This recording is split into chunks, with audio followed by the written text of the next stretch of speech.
ধূলিয়ৰী পথ বাটছোৱা শুকান গছৰ পাত চাৰিওফালে যেন ধূলি আৰু এই ধূলিময়ৰ মাজতে যেন ফাগুনে ৰঙৰ উৎসৱো কঢ়িয়াই আনে ফাগুনৰ মাজতে আমি ফাগুন সনা আবিৰ আমি লওঁ ঠিক তেনেদৰে প্ৰকৃতিও অপৰূপ সৌন্দৰ্যৰ মাজত পলাশ মদাৰ শিমলুৰ ৰঙেৰে ৰঙীন হৈ পৰে ফাগুন মানে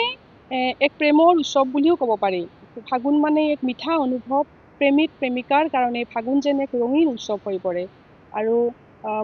যদিও বতাহ ধূলি তথাপিতো ফাগুন আহিলে কিবা মনবোৰ কিবা এক ভাল লাগে কিবা ফাগুনৰ পিছত যেন আমি কিবা নতুন জীৱনৰ আনন্দ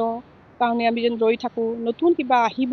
সঁচাকৈ ধূলিয়ৰীৰ মাজতো ফাগুন আহিলে খুবেই ভাল লাগে ফাগুনৰ আগজাননীতো আমি শুকান পাতবিলাকেই ক'ব লাগিব শুকান পাত ধূলি আৰু পলাশ মদাৰ শিমলু যেতিয়াই চৌদিশ প্ৰকৃতিৰ ৰঙীন হৈ পৰে তেতিয়াই আমি গম পাওঁ ফাগুন আহিলে ক'বই নালাগে যে ফাগুন মাহ যেতিয়াই বতাহ বলিব সেই বতাহজাকে যেন সকলোকে জনাই দিয়ে যে ফাগুন আহিছে আৰু এই আমি ফাগুনৰ মাজত আমি নিজকেও যেন নতুন এক গছৰ সৰাপাতবিলাকৰ পিছত নতুন কুঁহিপাত অহাৰ দৰে জীৱনবিলাকো যেন নতুনত্বৰে সজাই তোলাৰ আমি এক সমাগত দিনৰ কাৰণে আমি ৰৈ থাকোঁ ফাগুন মানে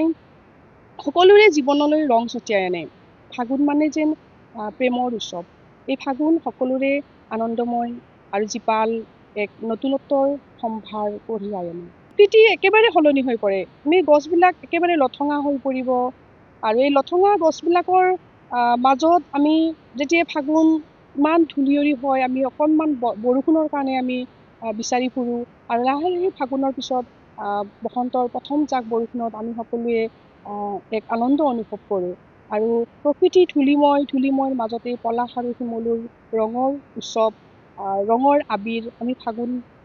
সানি লওঁ আমাৰ নিজৰ প্ৰকৃতিৰ দৰে আমি মানুহেও ৰঙৰ উৎসৱ আমি আবিৰ সানো প্ৰকৃতিৰ আনন্দময়ৰ লগত মানুহৰ মানৱ জীৱনৰো সম্পৰ্ক অটুটভাৱে যে সম্পৰ্কিত সেই কথাই সূচুৱাই দিয়ে যেতিয়াই আমাৰ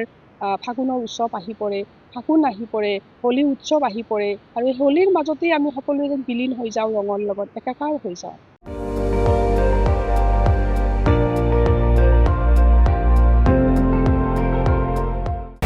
আপুনি চাই আছে ND24 সৰ্বশ্ৰেষ্ঠ নহয় সৰ্বোত্তমৰ দৌৰত